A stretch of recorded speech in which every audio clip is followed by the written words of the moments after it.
I card है बच्चे का, आई कार्ड उठाओ।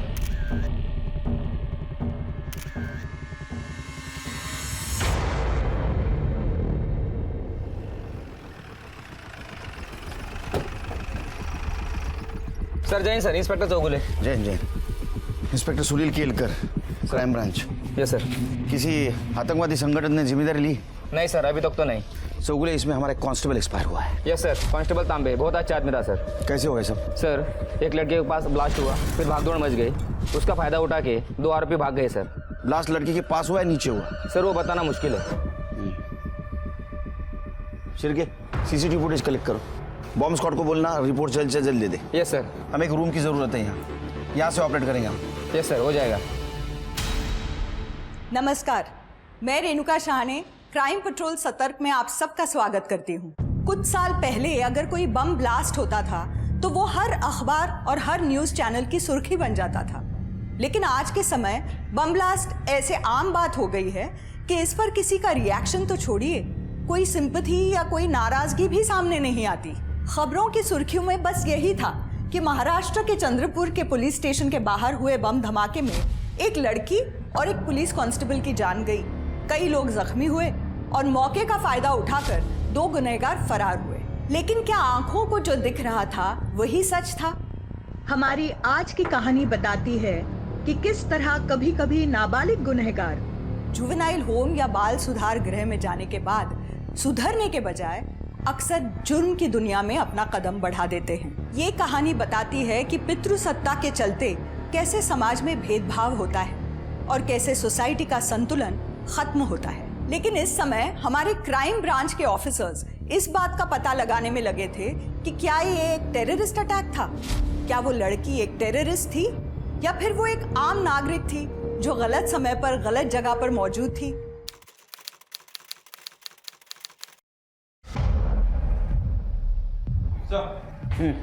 सर बॉम्ब स्क्वाड की रिपोर्ट आ गई है। आईडी का इस्तेमाल किया गया था। क्रूड बम था सर, यानी कि कच्चा बम।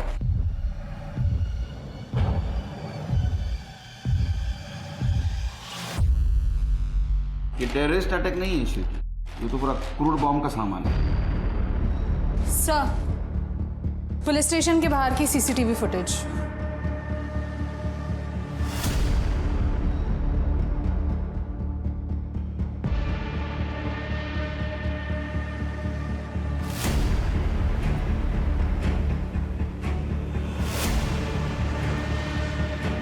ये लड़की ने मोबाइल से ट्रिगर दबाया है शिरके। कहा योगा योगे, इस लड़की के बॉडी पे तो बॉम्ब नहीं था।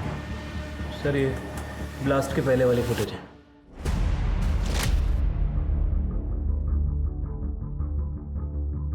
ये तो कंफर्म है, ये स्नेहा पाठारे ही है। कौन है ये स्नेहा पाठारे? ये स्नेहा पाठारे सुसाइड बॉम्बर थी।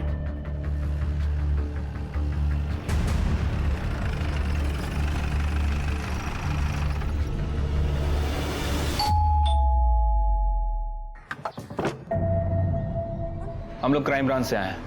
उमेश पाठारे से बात करनी है। कौन आ रहे? मैं स्नेहा का बाप हूं। क्यों, बात क्या है?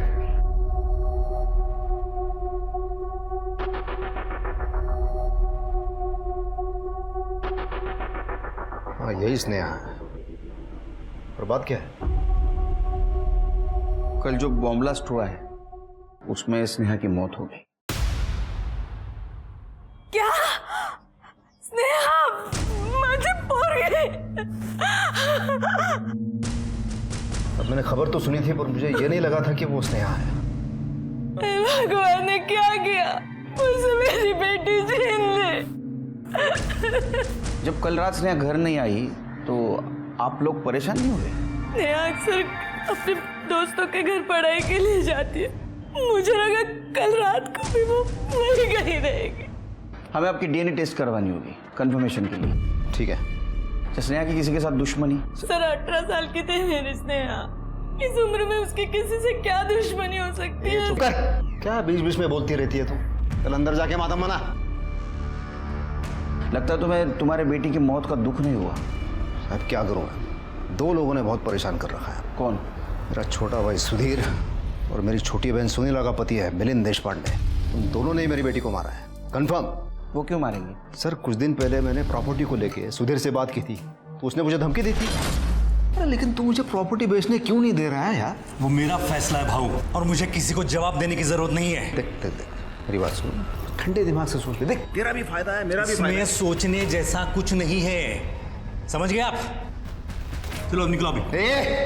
तब इससे बात कर। तेरा बड़ा भाई होना मैं जो बोल रहा हूँ वही करना पड़ेगा तेरे को। आपको कुछ और काम नहीं है क्या?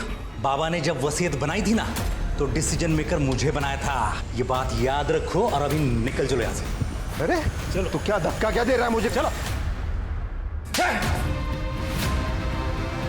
भाऊ, ये थप्पड़ तुम्हारे पूरे परिवार को बर्बाद कर देगा, याद रखना ये बात। चलो चलो। अगर वो डिसीजन मेकर है तो इसमें प्रॉब्लम क्या है? सर अच्छी बात है, लेकिन प्रॉब्लम इसमें है ज़रूरतें हैं। मेरी छोटी बहन सुनीला, उसको पैसों की ज़रूरत है, मुझे पैसों की ज़रूरत है अपने बिजनेस में लगाने के लिए। मेरी बाबा ने मुझे फंसा दिया है, वो प्रॉपर्टी को हड़प करना चाहता है वो सुधीर। और ये मिलिंद? साहब ये मिलिंद जो है वो विद्रोहियों और सरकार के बीच में मांडोली करता है। अभी कुछ दिन पहले ही किसी बातचीत को लेके कुछ गड़बड़ हो गई थी, तो पुलिस ने 2 विद्रोहियों को पकड़ लिया था, और उसी के चलते ये मिलिंद परेशानी में आ गया था, क्योंकि उन विद्रोहियों को लगता था वही जिम्मेदार है। और सर मैंने टीवी पे देखा, वो जो ब्लास्ट हुआ ना, दोनों विद्रोही भाग गए थे। तो क्या ये ब्लास्ट मिलिंद ने करवाया? हाँ सर, उसी ने करवाया सर, क्योंकि ऐसा करने से वो विद्रोहियों की नज़र में बेगुनाह साबित हो जाता ना। सर मैं आपको कंफर्म बता रहा हूँ, उन दोनों में से ही किसी ने मेरी बेटी को मारा है। सर, आपने नोटिस किया, अश्मिता इतने बड़े घर की मालकिन है, फिर उसकी हालत, रहन सहन, कपड़े देख के लगता नहीं है। सर माँ तो थोड़ी इमोशनल लग रही थी, लेकिन बाप, उसे देख के लगता है कि बेटी की मौत का कोई फर्क नहीं पड़ा उसे। मैंने भी नोटिस किया ये शिरके, ये पाठर और देशपांडे परिवार का पूरा कच्चा चिट्ठा चाहिए मुझे। तो तुम एक काम करो, सुनीला और मिलिंद, इनसे बात करो, सुधीर को मिलता। उमा, अनिला, जल्दी बाहर आओ। क्या है ये सब? क्या है ये? पापा, मैं साफ करने वाली थी। जबान लड़ाएगी? हाँ? आजू बाजू वाले सब देख लेंगे कुछ। मुझे फर्क नहीं पड़ता है, इनको समझाओ जरा। मुझे काम चाहिए, इनका जबान लड़ाना नहीं, वरना खाना पीना बंद कर दूंगा। ए, चलो काम करो, चलो फटाफट। दे दो, इधर दे दो। अरे वाह, अरे मेरा राजा बेटा वंश। आज पापा के साथ खेलेंगे ना? क्या है यहाँ? तुम दोनों से सही से काम नहीं हो सकता है क्या? अब फटाफट ये सफाई करो और निकलो यहाँ से, वरना आज ना तुम दोनों को खाना नहीं दूंगी मैं, समझी?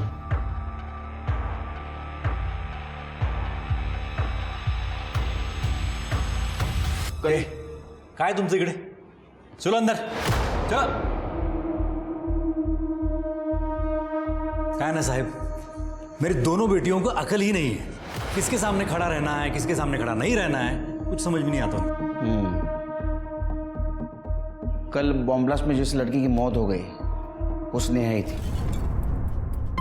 और उसके पिताजी उमेश जी का ऐसा कहना है कि स्नेहा को तुमने मारा। कहाँ उसकी बातों में आते हो साहेब? अरे वो उमेश भाऊ है ना, हमारे खानदान के नाम पे धब्बा है शुरू से। उसने हमारे घर की नौकरानी अस्मिता के साथ अफेयर करके घर की नाक कटा दी। मतलब जो घर में उनकी वाइफ थी अस्मिता, उस घर की नौकरानी थी? हाँ, भाऊ ने तो उसे छोड़ दिया था, पर जब उसे पता चला कि वो पेट से है, तब वो हमारे बाबा के पास आई और उसकी शादी भाऊ के साथ कर दी। लेकिन बाबा की मौत के बाद भाऊ ने उन दोनों को घर से बाहर निकाल दिया। लेकिन जैसे मुझे बाबा ने पावर ऑफ अटर्नी दी थी, वैसे ही उन्होंने स्नेहा को तीसरा हिस्सेदार बना लिया था। तब भाऊ को मजबूरी में उनको घर में वापस लेना पड़ा, और इसीलिए वो हमारे पीछे पड़ा रहता है कि हम अपनी प्रॉपर्टी बेच दें। नहीं, लेकिन वो तो नया बिजनेस शुरू करना चाहते थे। बिजनेस? हाँ। उमेश भाऊ? हाँ। अरे काय साहेब, वो तो लंगोट का ढीला है, वो तो मीना कांबळे के साथ उसका अफेयर है। वो 2 नंबर के धंधे करती है, और हाल ही में उसको बहुत भारी नुकसान हुआ है, और उसी को मदद करने के लिए भाऊ को पैसे चाहिए, और वो हमारे पीछे पड़ा हुआ है।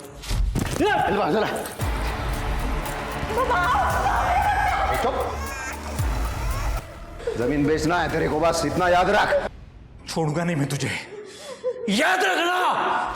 तो इसलिए तुमने बदला लेने के लिए स्नेहा को मार दिया? सब आप खुद सोचो, स्नेहा की जरूरत भाऊ को तब तक थी जब तक कि वो पावर ऑफ अटर्नी पे साइन ना करे। लेकिन भाऊ के लाख दबाव बनाने के बावजूद स्नेहा ने पावर ऑफ अटर्नी पे साइन नहीं किया, क्योंकि वो जानती थी जैसे ही वो पावर ऑफ अटर्नी पे साइन करेगी भाऊ उन दोनों को घर से बाहर निकाल देगा। तो तुम्हारा कहना है कि उमेश ने उसको मार दिया?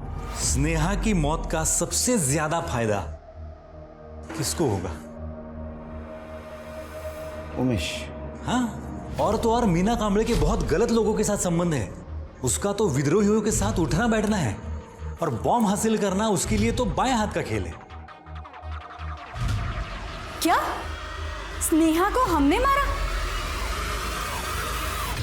भाऊ पहले से सनकी तो था ही, लगता है अभी दिमाग भी ज्यादा चलने लगा है। तो आप कहना चाह रहे हैं कि आपकी विद्रोहियों से बात कभी फेल नहीं हुई? हुई थी, और सरकार ने इसके लिए 2 विद्रोहियों को गिरफ्तार भी किया था। पहले उनके लीडर्स को लगा कि इसके लिए मैं जिम्मेदार हूँ, इसीलिए उन्होंने मुझे धमकी भी दी थी। लेकिन बाद में मैंने उन्हें समझा दिया कि इसके लिए मैं जिम्मेदार नहीं हूँ, और उन्हें समझ में आ गया कि इसमें मेरा कोई कसूर नहीं था। तो आपने ब्लास्ट करवा के किसी विद्रोही को नहीं भगाया था? मैम, मैं बातें सुलझाता हूँ, उन्हें और बढ़ावा नहीं देता, और इसीलिए इतनी खतरनाक नौकरी करता हूँ, क्योंकि मुझे लगता है कि देश की शांति के लिए कुछ तो योगदान करूँ। अब आप ही सोचिए, क्या मेरा जैसा आदमी एक विद्रोही को बचाने के लिए बॉम्ब प्लांट करेगा, वो भी अपनी भतीजी पर? तो इसका मतलब है मिलिंद का कहना है उसने कुछ नहीं किया? Yes sir. सर, उमेश और मीना ये दोनों ज़्यादातर मीना के घर पे ही वक्त गुजारते थे। ये मीना की इमेज कुछ ज़्यादा अच्छी नहीं है। इसके पहले भी इसके ऊपर प्रोस्टिट्यूशन, अवैध शराब और इन सब चीज़ों के केस दर्ज हो चुके हैं, लेकिन उसे कभी अरेस्ट नहीं किया गया। सर, अस्मिता और उमेश की डीएनए रिपोर्ट आ गई है। सिर के देखो। सर, रिपोर्ट के हिसाब से स्नेहा उन दोनों की बेटी थी। मुझे स्नेहा की कॉल डिटेल्स चाहिए। एक विद्रोही जो भागा वो तो अमर पाठक था, दूसरा कौन था, पहचान हुई? हाँ सर, चेतन शेखर और चिकना शेखर, पुराना हिस्ट्री शीटर है सर। मुझे उन दोनों की हिस्ट्री चाहिए, और पाठारे और देशपांडे परिवार की। वैसे सर, वो सुधीर भी कुछ कम नहीं लग रहा था। जो अपनी बेटियों के साथ ऐसा बर्ताव कर सकता है, किसी दूसरे की बेटी को मारना उसके लिए कोई बड़ी बात नहीं है। उस दिन कैसा बिहेव कर रहा था, मेरा तो दिमाग खराब हो गया था। शिरके, तृप्ति, सुधीर की दोनों बेटियों पे नजर रखो, शायद उन्हें कुछ मालूम हो। सब करडे, चहा सांगा। सर,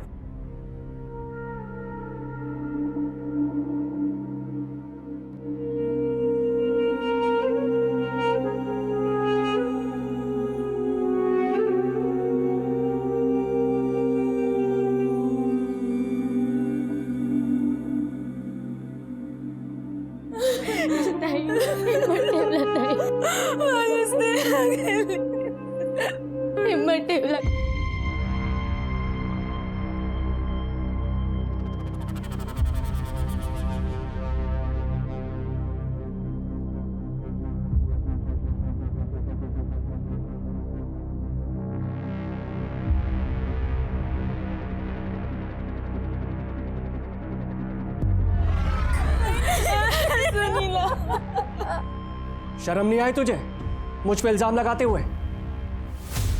क्या बोल रहे तू? रत्ना का देखता हूं तेरे को बाद में।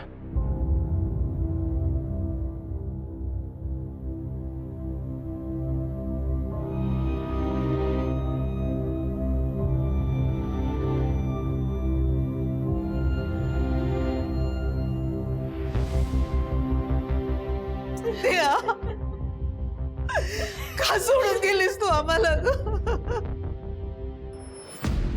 हमारे आई पापा हमसे बहुत नफरत करते हैं, हमसे नौकरों जैसा काम करवाते हैं, क्योंकि हम लड़कियां हैं ना।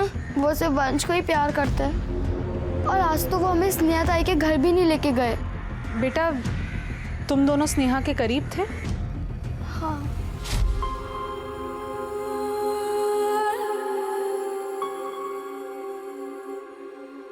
ताई, तुम बहुत सुंदर लग रही हो, अब हटाओ मेरी चांस।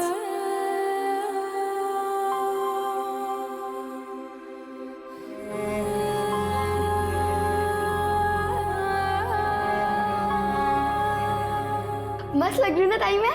चलो एक सेल्फी लेते सब। पर ताई, घर पे जाने से पहले ये सब हटाना पड़ेगा, नहीं तो बाबा मारते।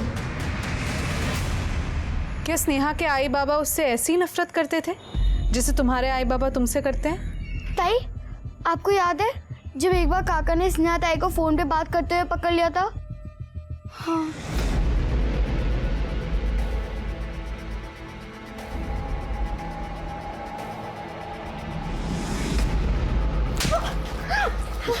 किस आवारा लड़के से बात कर रही है तू? नहीं बाबा, मैं अपनी दोस्त चंपा से बात करी थी। चंपा? हेलो हेलो, कहाँ चंपा लिखा है? ये तो सीएस लिखा है। बाबा सीएस मतलब चंपा शिंदे। मैं अपने सारे दोस्तों का नाम ऐसे ही सेव करती हूँ। मुझे कैसे पता ये सारे लड़के नहीं हैं? आज से तेरा फोन बंद। बेटा, तुम लोग और क्या बता सकते हो अपनी स्नेहा ताई के बारे में? हाँ, एक लड़का था प्रदीप इंगले। वो ताई को रोज मैसेज करता था। ताई हमेशा परेशान रहती थी। उमा मैं क्या करूं? मुझे कुछ समझ नहीं आ रहा। वो मुझे मैसेज भेज रहा है कि मुझे मार डालेगा। लेकिन क्यों ताई?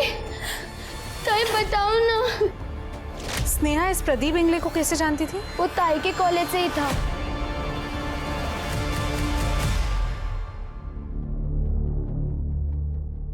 अक्का, मैं और प्रमिला भी चलते हैं। अरे ऐसे कैसे जा सकते हैं?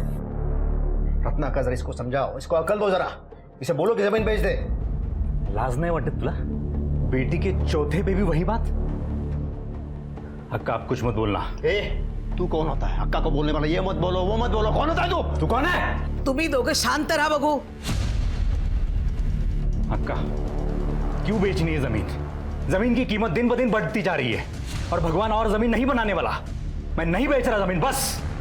मला कळतंय, पण त्या दोघांना पैशाची जरूरत आहे। तू विक जमीन। एकदम सही कहा रत्ना, बिल्कुल सही कहा। अब तो मेरा भी हक है मांगने का, क्योंकि स्नेहा के जाने के बाद तो उसका हिस्सा मेरा ही हुआ है ना। देख, अभी अक्का ने बोल दिया बेच दे अभी जमीन। मैं जमीन नहीं बेच रहा हूं। तुझे जो करना है ना, कर ले।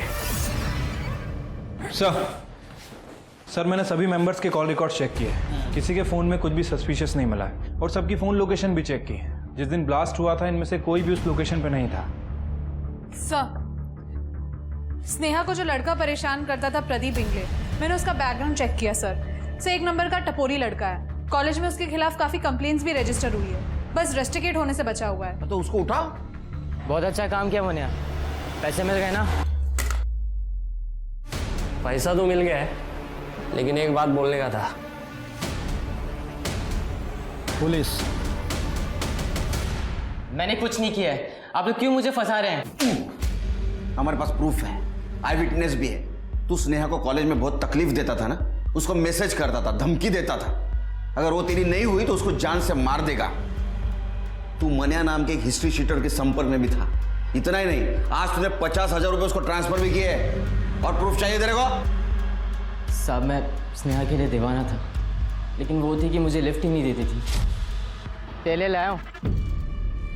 अरे स्नेहा सुन, ले ले यार, बड़े प्यार से लेके आया हूँ। अरे ले ले यार, क्या हो गया तुझे? रुक, बैग में रख देता हूँ। अरे लेती जा यार, परफ्यूम लाया और खुशबू आएगी तेरे में से। स्नेहा चल, लॉन्ग ड्राइव पे चलते। छोड़ो। अरे चल ना यार। अरे मैं बाबा को शिकायत कर। छोड़ो। अरे तेरे लिए गाड़ी लेके आया यार मैं। उसने पब्लिक के सामने मेरी इंसल्ट की थी, इसलिए मैंने भी सोच लिया कि अगर वो मेरी नहीं हो सकती तो मैं उसे किसी का नहीं होने दूंगा। इसलिए तूने मनिया को सुपारी दी और मनिया ने उसको बॉम्ब से उड़ा दिया। मैंने भी यही सोचा था कि मनिया ने उसे मारा है और इसीलिए मैंने सुपारी के पैसे भी उसे ट्रांसफर किए। लेकिन आज जब मेरी उससे बात हुई तो काश ये स्नेहा को अपन ने मारा होता। अपना भी फोटो वोटो छपता, अखबार में मजा आता, अपन भी फेमस होते हैं। मतलब तूने उसे नहीं मारा? नहीं ना साला, पहले किसी ने सीन शॉट कर दिया। ऊपर से वो साला चिकना, वो भी साला भाग गया। उसको तो फांसी होना चाहिए था। हाँ दी थी मैंने सुपारी, लेकिन मैंने उसे नहीं मरवाया और अब वो कमीना मनिया मेरे पैसे भी वापस नहीं कर रहा है। सर, क्या आप मेरे पैसे निकलवाने में मदद कर सकते हैं? हाँ कर सकता हूँ। कितने पैसे दिए थे? सर 50,000। ये 25 ले, ये 25 ले। और बैग चाहिए? दो? नहीं सर। स्नेहा का मर्डर केस जब तक सॉल्व नहीं होता, इसको अपने पास रखो। सर प्लीज सर, मैंने कुछ नहीं किया। मुझे मनिया चाहिए। कैसा वो प्रदीप को येड़ा बनाया रे? एक नंबर का येड़ा है? तो भाई लोग, आज की पार्टी येड़े प्रदीप के नाम क्या बोलते? चेस चेस चेस भाई चेस। लगता है चाइनीज वाला आ गया भाई, चाइनीज ले गया जा। चाइनीज बहुत खा लिया तूने, अब इंडियन खाने का टाइम है। चल क्राइम ब्रांच, पुलिस, चल। हाँ चलिए ना साहब, आता हूँ ना। किधर जा रहा है?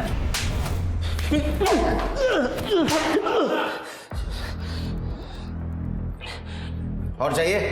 साहब ये चिकने शेखर और मेरा पुराना लफड़ा साहब, पहले से मैं उसे बर्बाद करना चाहता था साहब, और बहुत सारा पैसा कमाना चाहता था। बस 2 ही टारगेट था मेरा। इसलिए जब स्नेहा का सुपारी दिया ना प्रदीप ने मेरे को, मैं फट से मान गया साहब। बोला कि एक तीर से दो शिकार मिलेंगे साहब अपने को। तू चिकना को कैसा बर्बाद करने वाला था? अरे साहब ये गर्लफ्रेंड है ना साहब स्नेहा चिकने की, मालूम नहीं आपको? सोचा था स्नेहा को उड़ा दिया ना तो चिकने का लव लाइफ खत्म। हाँ, उसके बाद अंडरवर्ल्ड से तारीफ मिलेगी, लोग डरेंगे अपन से।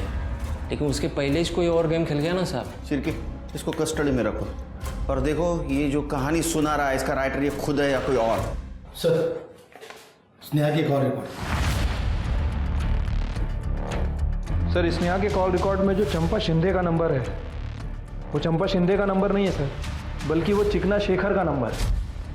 और स्नेहा ने यह नंबर CS के नाम से सेव कर रखा था। कहाँ चंपा लिखा है? ये तो CS लिखा है। बाबा CS मतलब चंपा शिंदे। और सर ये वही बंदा है जो बम ब्लास्ट के बाद वहां से भागा था। ये चिकना चाहिए। पुलिस ने चेतन शेखर उर्फ चिकना शेखर का जब बैकग्राउंड चेक किया तो बहुत ही चौंकाने वाली बातें सामने आई।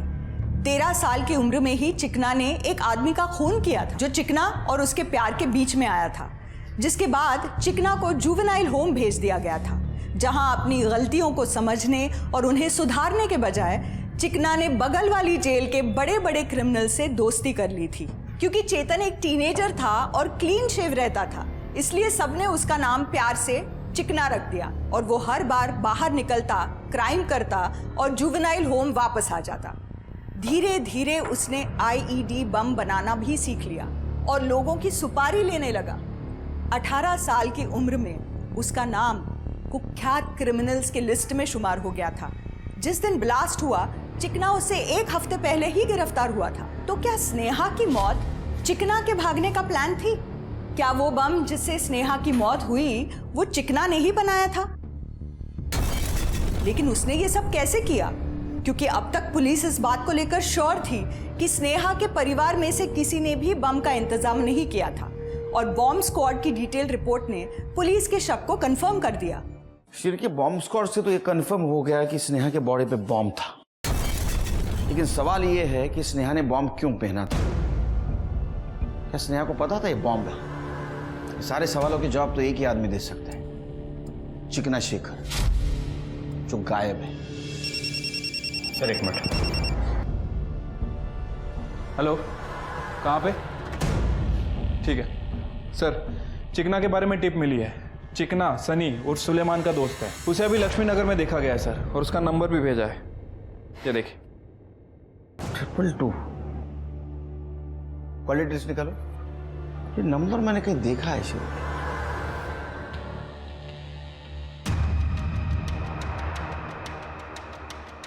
सर 222। यस, इसका मतलब ये स्नेहा सनी के टच में थी। शिरके, एक काम करो, लक्ष्मी नगर पे नजर रखो, ये सनी हमें चिकना शेखर तक पहुंचाएगा। ठीक है सर। सर बॉम्ब ब्लास्ट में मरने वाली स्नेहा पाटारे के चाचा सुधीर पाटारा के घर से फोन आया था, उनका बेटा वंश मिसिंग है। हम दोनों इन दोनों के साथ वंश को छोड़कर मंदिर गए थे। हमें जाना ही नहीं चाहिए था इनके भरोसे छोड़कर उसको। अंकल, आई ने हमें मार्केट से सब्जी लाने को कहा था, तो वंश हो गया था। जब हम दोनों आधे घंटे में वापस आए तो वंश गायब था। फिर हमने पापा को कॉल किया था। सर फोर्स्ड एंट्री के कोई निशान नहीं है, लगता है जो भी घर में घुसा था उसके पास एक डुप्लीकेट चाबी थी। आपको किसी पे शक है? सुनीला और मिलिंद पर। क्यों? क्योंकि जब प्रमिला प्रेग्नेंट हुई थी ना, तो हमारे खानदान में सबको यही लग रहा था कि ये और एक बेटी को जन्म देगी, क्योंकि हमारे खानदान में सभी को लड़कियां ही हुई है और सुनीला का कोई बच्चा नहीं है। इसलिए हमने उसको वचन दिया था कि हम अपनी तीसरी बेटी उसको दे देंगे। अच्छा, तो आपको हुआ बेटा वंश और आपने उसे देने से मना कर दिया। लड़का कैसे देते सर? वो तो वंश का नाम आगे बढ़ाता है और हमने उसका नाम भी रखा था वंश। लेकिन ये बात वो मानने को तैयार ही नहीं थे, अक्का को बीच में लेकर आ गए। तूने अपना बच्चा इनको देने का वचन दिया था ना, वो वचन पूरा करना ही पड़ेगा, चाहे वो लड़का क्यों ना हो। अक्का आप बीच में मत बोलो, मैं अपना वंश इन्हें नहीं दूंगा। अब जिसको जो करना है ना वो कर ले। म्हणजे तू आता अक्काचं पण नाही ऐकणार? ए, तू गप। और क्या है, आप समझती कौन हो अपने आप को? थोड़ा सा मान सम्मान क्या दिया आपने आपको इस घर का मुखिया समझने लगी? मिलिंद आणि सुनीलाने तुला काय कमिशन दिलंय?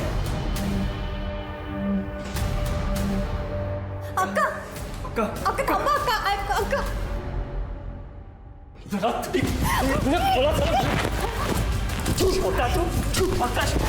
छोड़ दीजिए उसे, छोड़ो। आता तू बघ मी काय करतो। तेरा यह वंश है ना, ज्यादा समय तक तेरे पास नहीं रहने वाला, क्योंकि मैं अब ऐसा होने नहीं दूंगा। अच्छा, तो आपको लगता है कि उन दोनों ने वंश को गायब किया? सर या तो उन दोनों ने या फिर उमेश भाऊ ने। उमेश ने? तुम दोनों ने जो मुझे बताया था, बताओ सर को अभी। तुम दोनों जो मुझे बता रही थी, बताओ सर को अभी। एक दिन हमें उमेश काका और मीना ताई मिले थे। Very good. पता तुम दोनों को देख के मुझे हमेशा बहुत खुशी होती है। अच्छा, तुम्हारा भाई भी इतना ही क्यूट है क्या जितना तुम दोनों हो? हाँ, इनका भाई भी इनकी तरह बहुत क्यूट है। और इसमें क्या है, ये बच्चा खुद तुम्हें वंश से मिलवाएगी। क्यों पता है क्यों? क्योंकि मैं इससे डबल चॉकलेट दूंगा तुम दोनों को। तो बोलो हाँ, मिलवाएगी ना?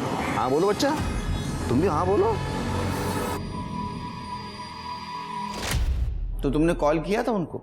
नहीं, लेकिन वो हमसे हमेशा बात करते रहते, घर के नंबर पे कॉल करते थे, सिर्फ मुझसे बात करते थे और यही पूछते थे कि वो मीना आंटी वंश से कब मिल सकते हैं। और मैं बहाना बना देती थी कि आई पापा घर पे हैं। तुम एक काम करो, इनके घर के आसपास कोई डुप्लीकेट चाबी बनाने वाला हो तो उसे पूछो, ऐसे में किसी ने डुप्लीकेट चाबी बनाई है क्या सुधीर के घर की? सर हेलो, ठीक है सर, लक्ष्मी नगर से सनी पकड़ा गया है। साहब मैं कब से बोल रहा हूँ, मेरे को नहीं मालूम वो चिकना भागने के बाद किधर गायब हो गया। देख, तू स्नेहा के कांटेक्ट में था, तू स्नेहा से बार बार फोन पे बात करता था और इतना काफी देर को जेल में भेजने के लिए। सच बोल, नहीं तो पूरे स्टाफ को ना तेरे बालों को झूलने लगाऊंगा। वो चिकना ने मेरे को सिखाया था बॉम्ब कैसे बनाते, और वो स्नेहा के जैकेट पे भी बॉम्ब डालने को उसने बोला था मेरे को, और वो बॉम्ब उसके मोबाइल से कनेक्टेड था।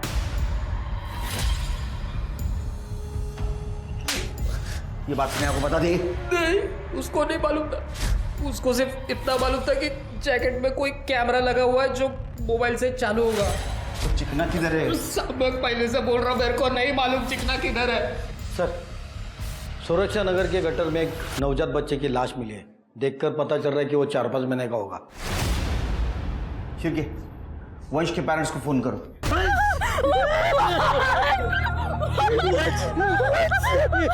संभालिए उनको। ये काम जरूर सुनीला और मिलिंद का है। उन्हीं कमीनों ने मेरे वंश की जान ली है। उन्होंने कहा था वो साथ नहीं रहेगा। शिरके, ये देशपांडे फैमिली से बात करनी होगी और मीना और उमेश को बुला कर दे। सुरक्षा नगर मतलब सीसीटीवी फुटेज कलेक्ट करा।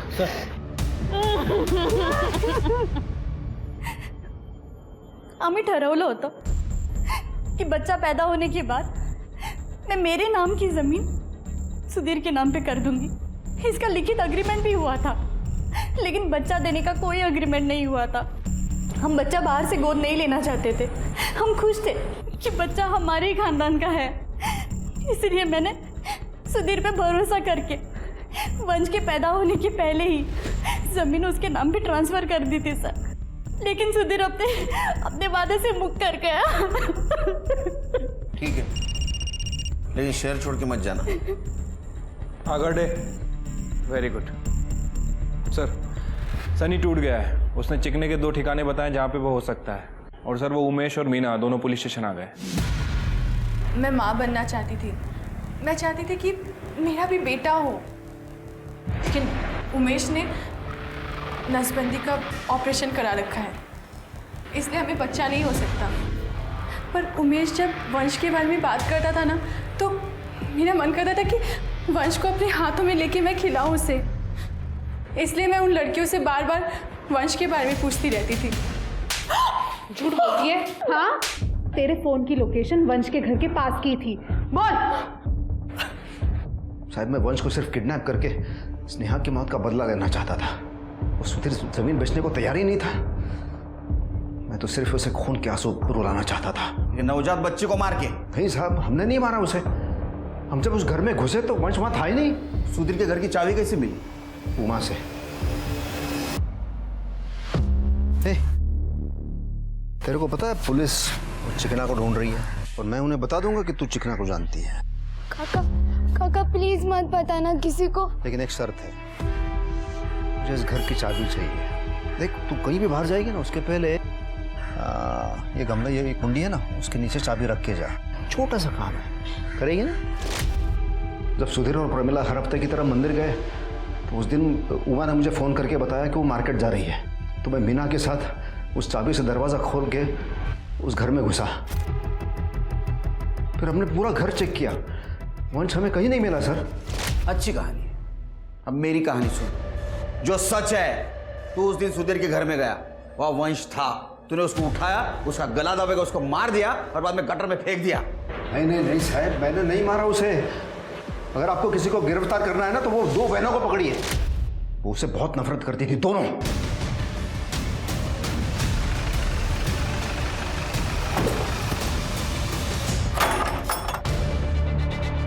पूरा घर अच्छे से चेक करो।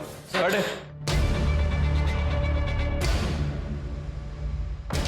कोई है वहां पे? पढ़े कुछ मिला? नहीं सर, कुछ नहीं मिला। लगता है दूसरी लोकेशन पे होगा। हमें नहीं पता कि उमेश काका ने क्या कहा। हमने कभी उन्हें चाबी नहीं दी। रोना नहीं बेटा, बिल्कुल रोना नहीं, और डरना भी नहीं है। मुझे एक बात बताओ, स्नेहा को तुम लोग उसके बॉयफ्रेंड से मिलने में मदद करते थे? हाँ सर, मुझे नहीं पता था कि उसका बॉयफ्रेंड वो था। जब हमें पता चला हम डर गए, इसलिए हमने किसी को नहीं बताया। ठीक है, जाओ तुम।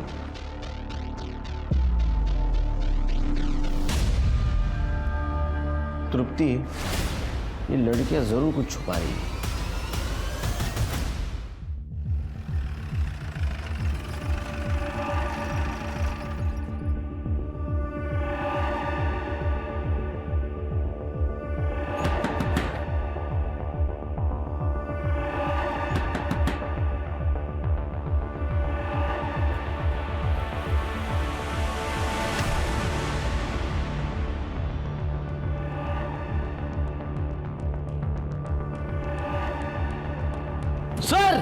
सर ये तो भाग रहे।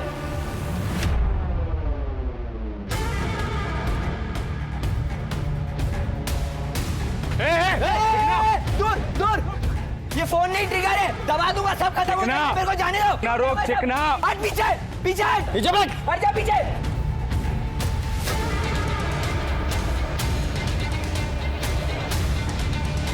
मैं दबा रहा हूँ इधर।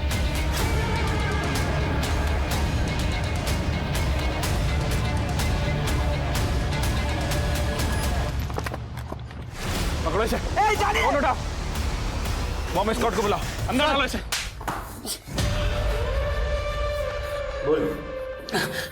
सर इसी ने बोला था वो स्नेहा के जैकेट में बॉम्ब डालने को। तेरा दिमाग खराब हो गया क्या? जो लड़की मुझसे प्यार करती है उसको कैसे मारूंगा मैं? अबे तू झूठ बोल रहा है सर, ये झूठ बोल रहा है। इसी ने बोला था मेरे को मार। तू नहीं मारा ना स्नेहा को? तू नहीं मारा ना? क्या बोल रहा है तू? तूने मारा स्नेहा को मेरी? मेरे पे मत डाल। तू नहीं मारा मेरी स्नेहा को? क्यों मारा स्नेहा को? चिकने, मुझे सॉलिड प्रूफ चाहिए। तुम सच बोल रहे हो इसका? नहीं मिला तो तेरी पूरी ये चिकनाहट खत्म हो जाएगी। सर आ जाओ। सर ये चाबी बनाने वाला सूर्या है। सुधीर के घर की चाबी इसने बनाई थी, ऐसा ये बोल रहा है। किसने बनवाई थी? वो सर शकल देखूंगा तो पहचान लूंगा। डाकवा जला सर नहीं, ये नहीं, ये हाँ यही था साहब, यही था। ये तो मिलिंद है। तृप्ति, मुझे मिलन चाहिए। सर सुरक्षा नगर का सीसीटीवी फुटेज मिल गया।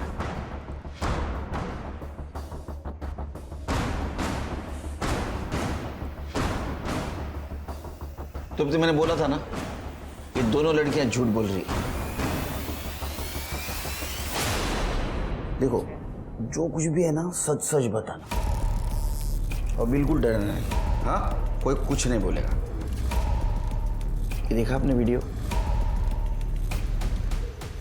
ये तुम दोनों पॉलीथीन में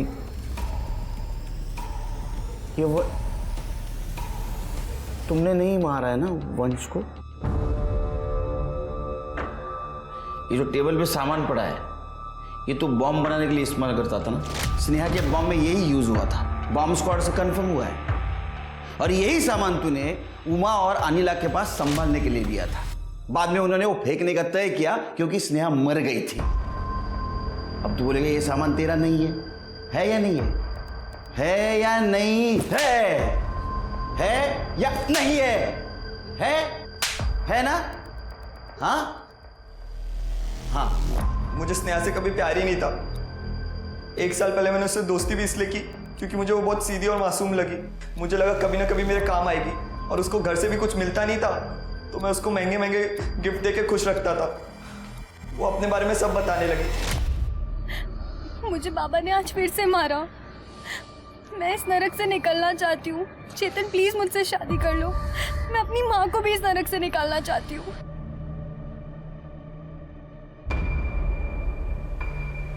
बहुत जल्दी, और जल्दी वो वक्त भी आ गया जब मैं अरेस्ट हुआ और उसको पुलिस स्टेशन को मिलने बुलाया। अरे तू रो क्यों रही है? मैंने कुछ गलत नहीं किया है। मैं जल्दी बाहर आ जाऊंगा, भरोसा रख। मुझे तुम पे पूरा भरोसा है चेतन। मेरा एक काम करेगी? मैं तुम्हारे लिए कुछ भी कर सकती हूँ। धीरे। 1 हफ्ते में इन लोग मेरे को कोर्ट ले जाएंगे, उससे पहले पुलिस स्टेशन रिपोर्टिंग के लिए। मैं चाहता हूँ कि तू पुलिस स्टेशन के बाहर आ, एक जैकेट पहन के जिसमें एक पावरफुल हिडन कैमरा रहेगा। तू मेरा वीडियो बना पाएगी बिना पुलिस को पता चले। लेकिन वो वीडियो बनाने की क्या जरूरत है? जरूरत है। मैं दुनिया को बताऊंगा कि मुझे उस जुर्म की सजा मिल रही है जो मैंने किया ही नहीं है। ये वीडियो हम बाद में न्यूज़ चैनल्स को देंगे, जिसके बाद ये लोग मुझे यहाँ जेल में नहीं रख सकते हैं। मेरे साथ दोगी ना? लेकिन वो जैकेट कहाँ? सनी देगा तेरे को जैकेट। एक बात बता, जब स्नेहा को ये पता नहीं था कि उसने बॉम्ब पहना है तो उसको ये कैसे पता चला कि ट्रिगर कब दबाना है? सर, मैंने उसको कहा था कि मैं जब उसकी तरफ देख के आंख मारूंगा ना, वही हमारा सिग्नल होगा। सर, आपको तो पता ही है ना, प्यार अंधा होता है। बेचारी बेवकूफ़ बन गई। कैमरे का बटन समझ के उसने ऑन किया और लेकिन तेरे को ये पता नहीं, पुलिस वालों को नींद में भी दिखता है। तेरी जो हंसी है ना, ये जिंदगी भर रोने में बदल जाएगी। और ये जो आवाज़ है ना, ये कहाँ से निकलेगी पता भी नहीं चलेगा। करे तांबे और स्नेहा के मर्डर केस में इसको अंदर कर दो। तोड़ा है ना? मैम, चाबी वाले से मैंने सुधीर के घर की नहीं, अपने घर की डुप्लीकेट चाबी मनवाई थी क्योंकि चाबी खो गई थी हमसे। झूठ मत बोल। चाबी वाले ने तुम्हारा नाम लिया है। एक काम करिए, ये लीजिए, ये रही चाबी, चेक करा लीजिए। मैडम, वंश के किडनैपिंग के टाइम इनकी फ़ोन की लोकेशन सुधीर के घर के पास नहीं थी। चाबी चेक करो। मैम,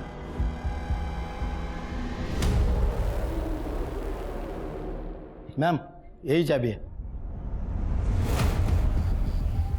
सर, मैंने चेक किया। जो सूर्य चाबी वाले ने हमें इंफॉर्मेशन दी थी कि मिलिंद ने सुधीर के घर की चाबी बनाई थी, वो गलत है सर। और एक बात, मिलिंद की लोकेशन वंश की किडनैपिंग के टाइम पे सुधीर के घर के पास की नहीं थी।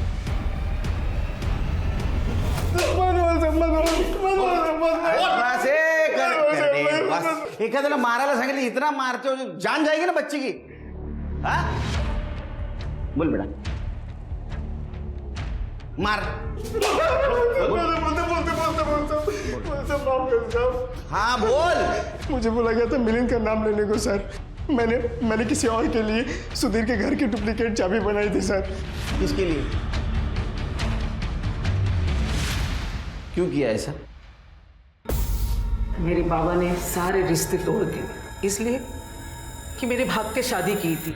वो लड़के ने मुझे छोड़ दिया, मजबूरी से मुझे वापस आना पड़ा। माँ के कारण बाबा ने घर में आश्रय दिया, लेकिन उनका प्यार एक लौती औलाद उमाकांत उनका बेटा पे था। बाबा ने वसीयत में फूटी कौड़ी भी नहीं दी मुझे। उमाकांत के फेंके हुए टुकड़े पे मैं जी रही थी। उमाकांत ने एक बार भी नहीं सोचा कि इसकी शादी करा दे। मैं टिफिन का काम करती थी और पैसा कमाती थी, लेकिन उमाकांत के बाद सुधीर ने मुझे थोड़ा सा मान दिया, सम्मान दिया। लेकिन सुधीर को बेटा होने के बाद वो बदल गया, मेरी औकात दिखाई मुझे। वो मैं सहन नहीं कर पाई। मैं सूर्या चाबी वाले को फ्री में खाना देती थी। सूर्या चाबी वाले ने मुझे मदद की, उसने मुझे चाबी बना के दी तो मैं घर में घुसी, वंश को उठाया, गला दबाया और मार डाला और गटर में फेंक दिया। एक 4 महीने के बच्चे को तुमने तुम्हारे स्वार्थ के लिए, परिवार का बदला लेने के लिए मार दिया। परिवार से नहीं, पूरा खानदान से मैंने बदला लिया। मेरा भाई, मेरा बाबा, सबसे। और इस बात का मुझे दुख भी नहीं, मैंने पितृसत्ता का आखिरी चिराग को भी मार डाला। आप उम्र से बड़ी है लेकिन अक्ल से छोटी है। जिस बच्चे को मातृसत्ता का और पितृसत्ता के बीच का फर्क मालूम नहीं, जिसने दुनिया देखी नहीं, ऐसे छोटे बच्चों को तुमने तुम्हारे स्वार्थ के लिए मार दिया। अब रहो जेल में।